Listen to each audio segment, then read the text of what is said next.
How can you say that these are the kinds of things that really show that people are powerful in their own right? I yield the mic. Something that I wanted to bring up, I never got to that portion, but just listening to that, it's like, damn, well, shit, this don't sound like a drink that I would want to partake of. This sounds like a clusterfuck of vomit, really. Like those don't sound too pleasing at all. And I mean, really think about it for a second. The characteristics that you have described, they don't sound like, if you have that in the that specific archetype of person, would you want to be around that? Probably not. But however, it might look, it's the wrapping that it comes in, right? So it looks good, so you might tolerate it for a little bit, but after a while, you ever drink something and it tastes good as you're drinking it, but once you're done drinking it, that aftertaste is like, kind of like that. I'm reconsidering my life choices at this point. Bazinga. um, well, if you think about it, Mel, think about a lot of the videos and a lot of reactions that we've done. How many of them, of especially the ones where either men or women are behaving a certain way, how many of them have exhibited at least one, if not more, of these undesirable traits? Yeah, I know. It's almost like they just pushed those videos though.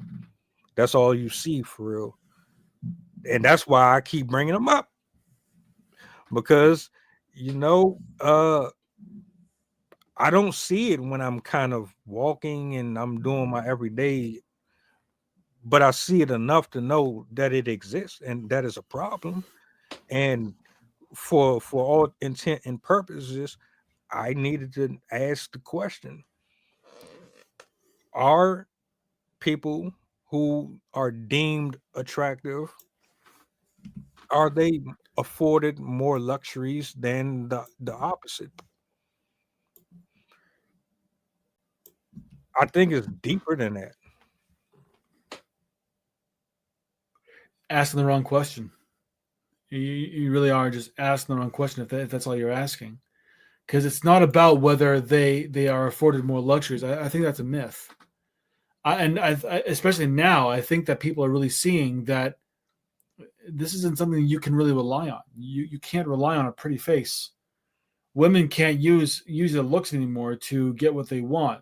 Men are getting wise to that, and they're like, nah, I see what you're doing, and I don't approve. You can keep on going.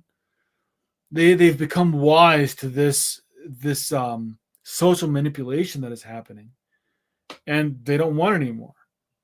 And they're doing things they need to do to protect themselves, to make sure that if they're with someone for the right reasons, and that other people are right with them. I saw this one video. It was a three-parter where this one guy was talking to a friend of his, and he was about to get a huge promotion out of a job. It was going to take him from like 50 grand, like almost 300 grand per year. And he's like, well, I want to make sure that my girl's loyal. And so it was actually pretty ingenious. What he did was he got a fake lottery ticket from Spencer's, and got some roses and chocolates and whatnot. And he got a real lottery ticket for himself, and gave the fake one to her. He scratched the real one off. Loser, duh, because the game is rigged. But when she scratched it off, she thought that she had won $500,000. So she took a picture of it, and he he asked us like, so did we win anything? Like, was it $10, $5? Can we celebrate it all? Is it enough to celebrate? Like, no, I didn't win anything. And then he looked at her phone and found out that she had sent a picture of the ticket to her sister, saying, "Is this real?" And so then her sister's like, "Oh my God, it must be." And so then they made a plan for her to go out to her sister's house, which was it was out of state. And um, then once she got on the plane, before she decided to cash it because she wanted to do it when she wasn't with him because she thought she was being smart and slick.